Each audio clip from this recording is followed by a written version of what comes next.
ಈಗ 75ರಲ್ಲಿ ತುರ್ತು ಪರಿಸ್ಥಿತಿಯನ್ನು ಕಾಂಗ್ರೆಸ್ ಹೇರಿತ್ತು. ಈಗ ಕರ್ನಾಟಕದಲ್ಲಿ ನಾನು ನೋಡ್ತಾ ಇದ್ದೆ, ನಿನ್ನೆ ಹಿರಿಯ ಅಧಿಕಾರಿಗಳ ಸಭೆಯಲ್ಲಿ ಯಾರಾದರೂ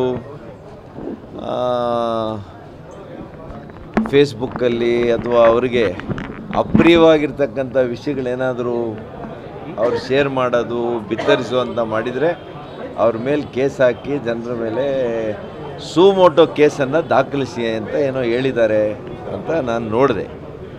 ಹಾಗಾಗಿ ಯಾವಾಗಲೂ ಕೂಡ ವಾಕ್ ಸ್ವಾತಂತ್ರ್ಯಕ್ಕೆ ನಮ್ಮ ಪ್ರಜಾಪ್ರಭುತ್ವದಲ್ಲಿ ಅವಕಾಶ ಇದೆ.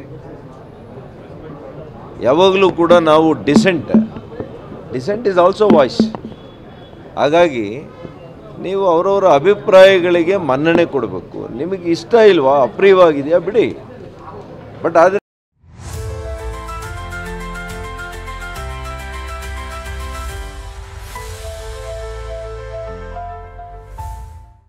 ಅವರ ವಾಕ್ ಸ್ವಾತಂತ್ರ್ಯವನ್ನೇ ಕಿತ್ಕೊಳ್ಳೋ ಅಂಥದ್ದು ಆ ಶಕ್ತಿ ಯಾರಿಗೂ ಇಲ್ಲ. ಯಾಕೆಂದರೆ ವಾಕ್ ಸ್ವಾತಂತ್ರ್ಯ ಅನ್ನುವಂಥದ್ದು ಮೂಲಭೂತವಾಗಿ ಇರ್ತಕ್ಕಂಥ ಹಕ್ಕು ನಮ್ಮ ಸಂವಿಧಾನದಲ್ಲಿ.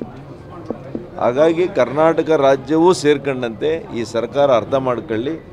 ಮತ್ತೆ 50 ವರ್ಷಗಳ ಏನು ಕಹಿ ನೆನಪುಗಳು ನಮ್ಮಲ್ಲಿದೆ ಅದನ್ನು ಇಲ್ಲಿ ಮತ್ತೆ ಮರುಕಳಿಸ್ದಂಗೆ ನೋಡ್ಕೋಬೇಕು ಸರ್ಕಾರ ಅಂತ ನಾನು ಆಗ್ರಹವನ್ನು ಮಾಡ್ತೇನೆ.